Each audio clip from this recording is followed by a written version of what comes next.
Ketika dia telah mendapatkan customer, ya, setelah dia mendapatkan pelanggan, ya, di lapangan, tugas dia marketing adalah dia membuat pesanan, ya, untuk barang dan jasa, ya. Ingat, tidak ada pesanan, ya, tidak ada marketing, itu tidak ada produksi, teman-teman. Kenapa? Marketing itu adalah garda terdepan dalam sebuah ujung tombaknya perusahaan. Nah, yang kedua adalah produksi, ya, bagian produksi ini juga sangat penting. Setelah dia mendapatkan pesanan barang dan jasa, ya, dari marketing, maka tugas bagian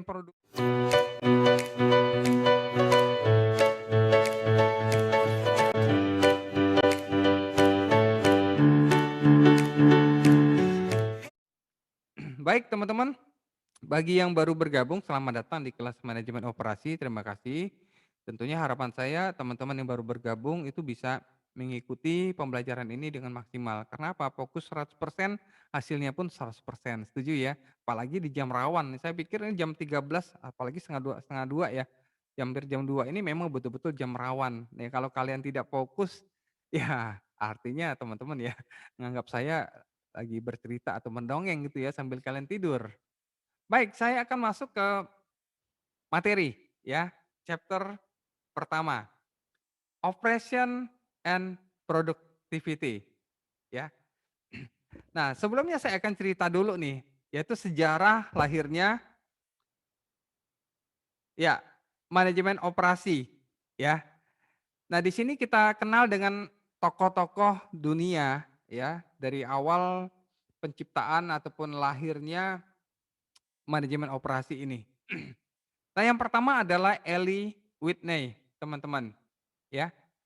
Eli Whitney ini pada tahun 1800-an.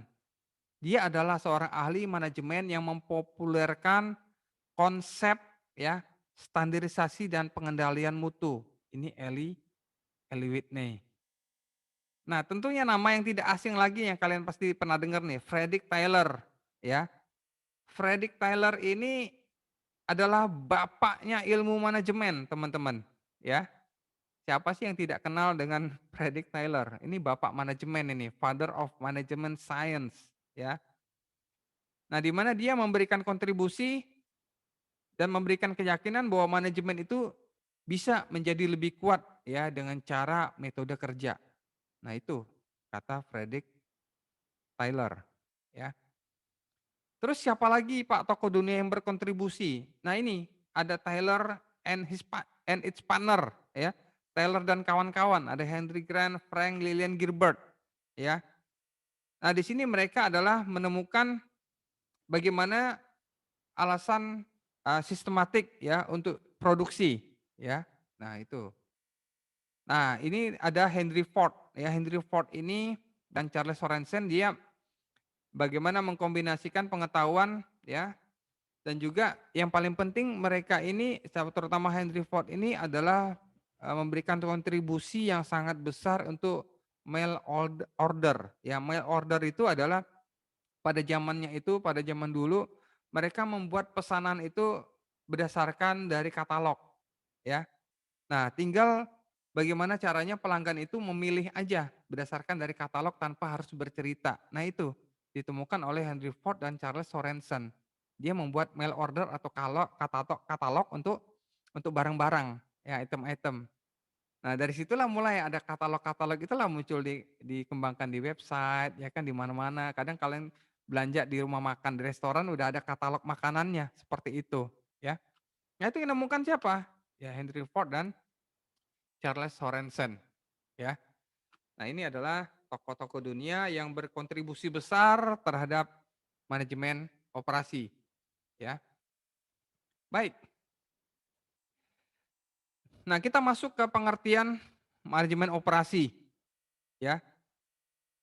Apa itu manajemen operasi? Manajemen operasi adalah kegiatan yang berhubungan dengan penciptaan barang dan jasa, ya. Kegiatan yang berhubungan dengan penciptaan barang dan jasa, ya, melalui adanya pengubahan dari input menjadi output. Oke? Saya ulangi lagi, manajemen operasi adalah kegiatan yang berhubungan dengan penciptaan barang dan jasa melalui adanya perubahan atau konversi dari input menjadi output, ya. Nah, ini adalah manajemen operasi, ya pengertiannya. Terus, nah kita masuk ke produksi atau production, ya. Nah, pada proses penciptaan barang dan jasa teman-teman, ada beberapa contoh yang bisa kita ambil. Ya, kita lihat di sini contoh misalnya penciptaan barang, ya. Nah, penciptaan barang itu misalnya pembuatan produk kipas angin, ya, televisi, mesin cuci. Nah, terus kalau dari sisi jasa apa? Nah, penciptaan jasa ya kita lihat proses yang ada di bank, ya, proses yang ada di rumah sakit ataupun yang ada di pesawat terbang itu adalah jasa, ya. Bagaimana bank itu mereka memberikan layanan atau jasa penyimpanan penyimpanan uang, ya. Nah, hospital itu adalah jasa untuk kesehatan, ya. Begitu juga dengan pesawat terbang bagaimana mengantarkan penumpang itu dari tujuan yang satu ke tujuan yang lain, itu jasa, ya. Nah terus organisasi ya organisasi yang menghasilkan produk barang dan jasa. Baik, di sini ada hubungan erat dengan tiga ini teman-teman, ya. Di mana di sebuah perusahaan tidak lepas dari tiga hal ini. Apalagi dalam hal kaitannya penciptaan barang dan jasa. Yang pertama adalah marketing, ya. Nah, marketing itu bertugas ada menyampaikan pemesanan untuk barang dan jasa, ya. Ketika dia telah mendapatkan customer, ya, setelah dia mendapatkan pelanggan, ya di lapangan. Tugas dia marketing adalah dia membuat pesanan, ya, untuk barang dan jasa, ya. Ingat, tidak ada pesanan, ya, tidak ada marketing, itu tidak ada produksi, teman-teman. Kenapa marketing itu adalah garda terdepan dalam sebuah ujung tombaknya perusahaan.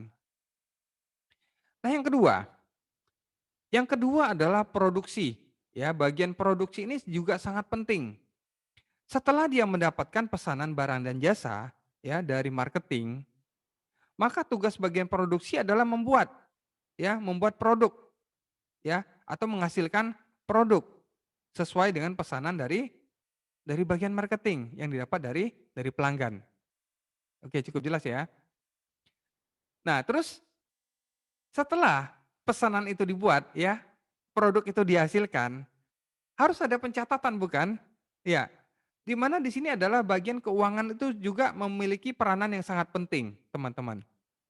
Di mana peranan finance dan accounting itu sangat penting? Accounting itu adalah dia mengawasi ya kira-kira sehat atau tidak nih keuangannya perusahaan, ya. Dia juga tugasnya membayar, ya. Ya, membayar apa? Misalnya membayar pesanan bahan baku, barang dan segala macam. Ya, dari mana? Dari bagian produksi misalnya. Nah, muncul tagihan ke akunting, ya harus dibayar. Nah, seperti itu. Karena kalau nggak ada pesanan, nggak ada proses produksi, juga akunting juga nggak ada kerjaan. Jadi artinya 3 divisi ini adalah saling keterkaitan satu dengan yang lainnya, teman-teman. Ya. Dalam contoh di dunia nyata ya.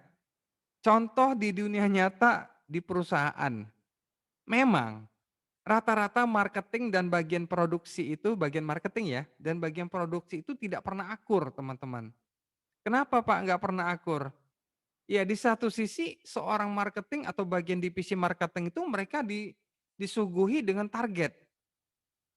Anda tahu target, ya kan? Mereka udah pasti jika menjadi seorang marketing atau sales ya, pasti ada target, ya. Nah, setiap, orang marketing itu pasti udah disuguhi berbagai macam target ya, masing-masing individu marketing. Sehingga terkumpul target bulanan, terus ada target tahunan. Nah, dari situlah yang kita bisa lihat ya, produksi itu berdasarkan dari permintaan marketing, ya, dihasilkan. Baru kita lihat dari pendapatan dari hasil hitung-hitungannya finance atau accounting, baru kelihatan laba ruginya perusahaan. Nah, dari sisi mana yang kita lihat gontok-gontokan antar marketing dan produksi? Contohnya begini, marketing itu udah bersusah payah mencari customer ya, pelanggan di lapangan. Hujan panas, badai ya, sampai ada lagunya, "Walau badai menghadang." Nah itu marketing itu gigih banget ya. Udah sampai mereka mendapatkan customer itu capek-capek ya kan, udah dapat order segala macam, giliran ke bagian produksi atau bagian operasional, mereka lemot, ya kan, malah menyantai. Sedangkan mereka apa, yang tidak ada hubungannya sama customer tuh bagian produksi. Sedangkan nanti yang dikejar-kejar oleh customer siapa?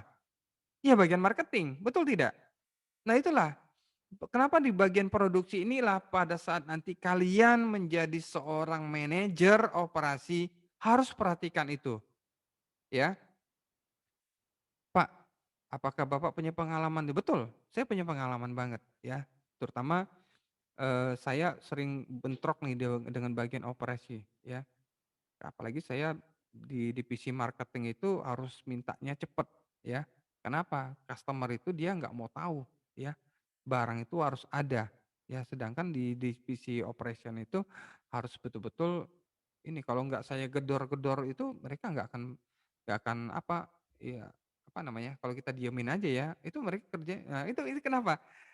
Balik lagi kalau kalian sebagai manajer operasi, itu pasti berhadapan dengan saya pada saat itu contohnya, seperti itu ya. Makanya kita di divisi marketing itu memang harus betul-betul tahu ya, kapan kita bisa mendapatkan posisi dan lain-lain. Malah sampai ada jargon begini, "Lu bagian operasi, lu bagian akunting, lu nggak ada kerjaan kalau nggak ada gua." Seperti itu sampai segitunya. Itu betapa dahsyatnya, betapa hebatnya divisi marketing. Karena mereka memang garda terdepan. Tapi akhirnya saya pelajari lagi ya terkait dengan manajemen operasi ini, oh ternyata saya tidak boleh begitu.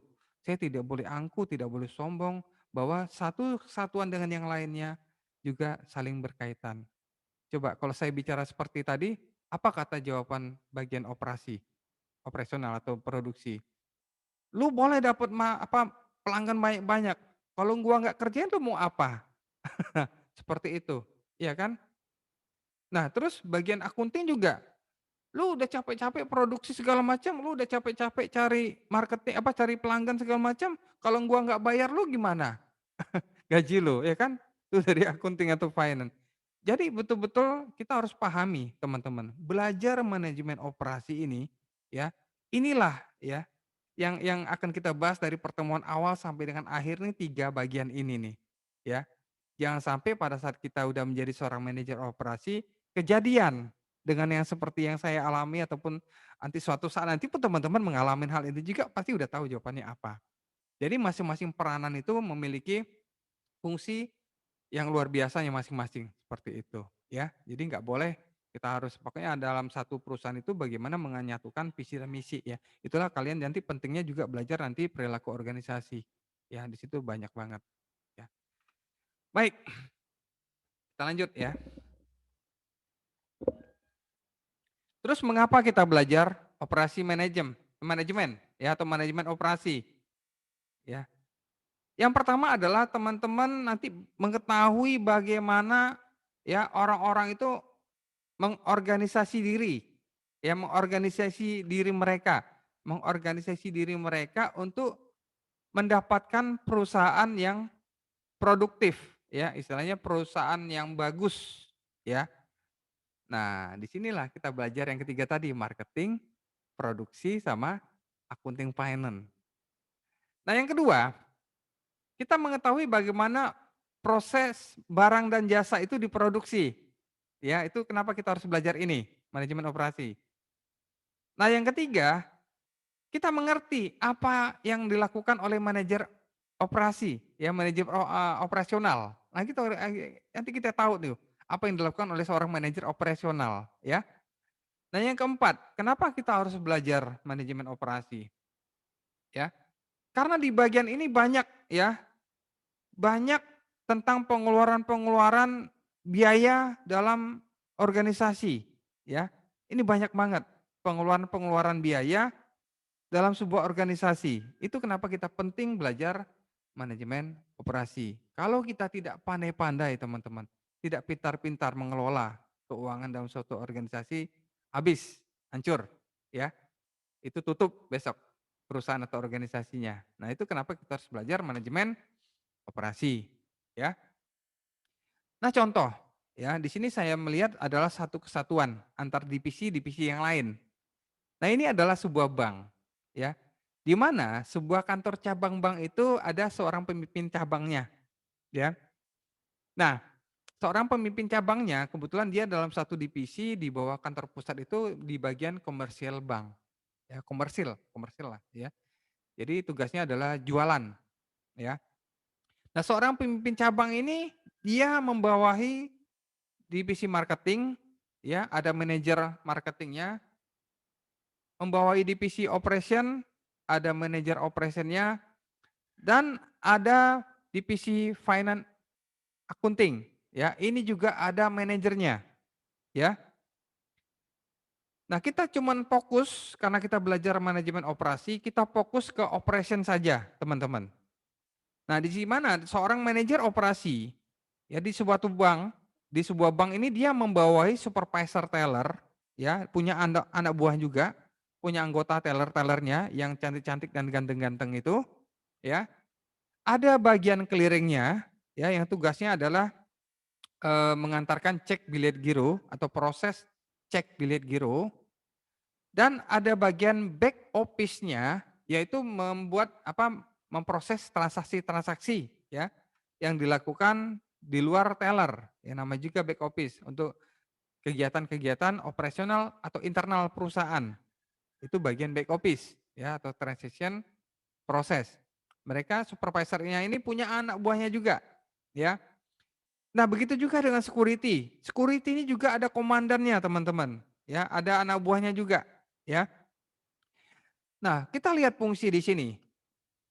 Yang warna hijau ini adalah di luar dari operation, teman-teman. Tetapi satu dengan yang lain ini saling keterkaitan. Bagaimana pada saat divisi marketing ini telah capek-capek ya susah payah mendapatkan nasabah ya dengan apa namanya itu canvassing misalnya ya door to door ya kan siapa yang mau buka tabungan atau siapa yang mau apa namanya ambil kredit ya kan marketing kredit misalnya. Nah, setelah mereka capek-capek di luaran sana ya, ternyata bagian operation ini mereka ogah-ogahan ya, sampai ada celetuk dari bagian operationnya, "Eh, lu bawa keringat, lu bawa ini," ya kan. Jangan sampai kalau kalian jadi manajer operation ya, berbicara seperti itu. Itu bisa terjadi perang dunia keempat ya sama marketing ya, seperti itu. Hargai mereka jerih payah mereka karena apa? Karena dari mereka inilah adanya kegiatan operasional, seperti itu, ya. Nah, marketing juga nggak akan, ini, seharusnya nggak bisa ngegas, ya. "Woi operation, bantu proses gua ya." Dia harusnya memberikan sesuatu kalimat yang baik, ya. "Eh, gua udah dapet ini loh, ini bantu ya, ini nanti bisa bisa nambahin ini kita nih, laba perusahaan kita nih." Seorang manajer operation pasti udah tahu apa yang harus dilakukan. Nah, itu kalian nantinya, ya. Kalau kalian jadi manajer operasi di suatu bank, ya. Begitu juga dengan bagian accounting dan finance, ya. Di sini ada pembayaran gaji segala macam tuh di sini nih, ya. Udah capek-capek marketing, proses, terus dapetin pelanggan ya kan atau nasabah, operasi udah proses transaksinya, giliran accounting finance juga nggak bayar gaji nih, ya kan. Terus ada kebutuhan-kebutuhan transportnya, marketing dan kegiatan operasionalnya, operasi ini nggak dibayar. Tentu akan ngajak ribut nih, perang dunia ke-10 nanti ya. Lawannya berat, 2 ini marketing dan operasi. Itu contoh ya teman-teman, ya. Nah, makanya di sini adalah salah satu gambar di mana hubungan satu dengan yang lain itu saling berintegrasi antara marketing, operasi, dan keuangan. Nah, terus apa sih yang manajer operasi lakukan, Pak? Ya kan? Yang manajer operasi lakukan adalah, ya, mereka menerapkan proses pengambilan keputusan, ya. Bagaimana seorang manajer operasi itu harus tahu, ya, apa yang harus dilakukan pada saat dia mendapatkan suatu tugas, ya, ataupun, suatu mandat, ya, yang dipercayakan oleh perusahaan kepada dirinya, termasuk dalam hal membuat keputusan, ya. Terus yang dilakukan oleh manajer adalah proses manajemen, ya, di mana dia harus membuat perencanaan, ya, terus pengorganisasian, terus me-manage karyawan, ya, terus membuat pengarahan dan juga controlling, ya. Di sini udah jelas bahwa perannya manajemen operasi ini sangat besar, ya. Karena dari bagian-bagian manapun harus mematuhi nih, ya, aturan main terutama untuk bagian operasional, ya. Jadi pada saat mereka manajer masing-masing manajemen manajemen itu kayak manajer marketing, dia membuat rule aturan main, terus manajer operasi juga membuat aturan main, manajer akunting juga membuat aturan main, itu harus di-sharing, ya. Jangan sampai mereka membuat aturan main masing-masing divisi itu bentrok satu sama lain, ya. Itu manajer operasi juga harus mengerti itu, ya. Nah, yang dilakukan, ya, 10 operating manajemen, ya, manajemen operasi decision, ya, keputusan manajemen operasi. Nah, yang pertama adalah desain barang dan jasa, ya. Nah, di sini bagaimana seorang manajer operasi itu dia tahu, ya, mendesain suatu produk, ya. Nah, yang kedua adalah manajemen mutu, ya. Seorang manajer operasi itu harus tahu siapa sih yang bertanggung jawab terhadap kualitas produk tersebut, ya, atau barang tersebut, ya, atau jasa tersebut. Nah, itu bagian manajemen mutu. Dia harus bisa tahu nih, ya, tentang quality management. Terus yang ketiga adalah desain proses dan kapasitas, ya. Nah, ini adalah proses apa yang dibutuhkan, ya, dan berapa kapasitas yang tersedia. Nah, jadi artinya seorang manajer operasi juga harus tahu, ya, kapasitas produksinya berapa, ya kan. Apalagi pada saat pandemi ini, ya, teman-teman. Ini kerja keras nih seorang manajer operasi kalau dia, perusahaannya itu memproduksi barang, ya. Kalau di masa pandemi ini yang sebelum pandeminya permintaannya banyak, ya kan. Terus bagaimana caranya mereka mau melakukan efisiensi dengan permintaan yang sedikit pada saat COVID-19 ini. Nah, seperti itu. Tapi tidak menghilangkan, prosesnya, ya, di manajemen operasi, sorry, di operation management, nah, seperti itu, ya. Nah, yang keempat lokasi. Nah, kira-kira di mana sebaiknya kita menempatkan fasilitas tersebut, ya, itu seorang manajer operasi harus tahu. Nah, seorang manajer operasi juga harus membuat layout desain, ya. Bagaimana menyusun, ya, fasilitas, ya. Nah, yang berikutnya seorang manajer operasi itu harus, ya, tahu yang namanya human resources atau sumber daya dan juga sistem kerja, ya. Bagaimana dia menyediakan lingkungan yang layak untuk karyawan itu bekerja. Nah, itu juga bagian dari manajemen operasi. Ya, kita tahu bahwa marketing itu juga butuh tempat kerja, ya, butuh meja kerja, butuh komputer. Kita tahu bahwa bagian akunting, divisi akunting juga butuh meja kerja, butuh komputer, ya kan.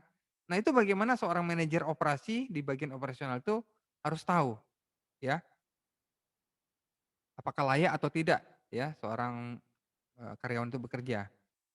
Nah, yang ketujuh, seorang manajer operasi, dia harus mengerti namanya rantai pasokan, ya, manajemen rantai pasokan, ya. Nah, ini siapa yang jadi pemasok, ya. Nah, kalau seandainya kebutuhan kantor, ya, kalau kita di bank, ya, contoh untuk kertas, ya, printer ataupun fotokopi, itu kita harus tahu siapa yang harus dihubungin, ya. Itu kalau kita jadi seorang manajer operasi. Terus kalau di restoran Iya, kita tahu bahwa siapa yang harus kita hubungin pada saat kita membutuhkan, misalnya untuk food and beverage, misalnya untuk dapur ya kan, untuk makanan. Itu siapa-siapa aja yang menjadi rekanan kita atau supplier untuk mendapatkan bahan baku makanan, seperti itu ya. Nah, seorang manajer operasi juga harus tahu stok ya, di mana di sini terkait dengan kebutuhan ya, kebutuhan kapan harus memesan kembali. Nah itu, manajer operasi harus ini memang agak ribet memang kerjaannya manajer operasi ini.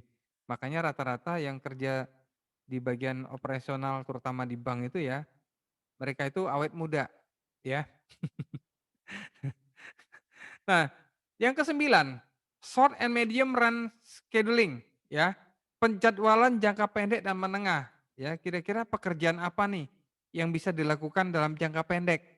Nah, terus untuk jangka panjangnya pekerjaannya apa. Nah, itu manajer operasi harus tahu, teman-teman.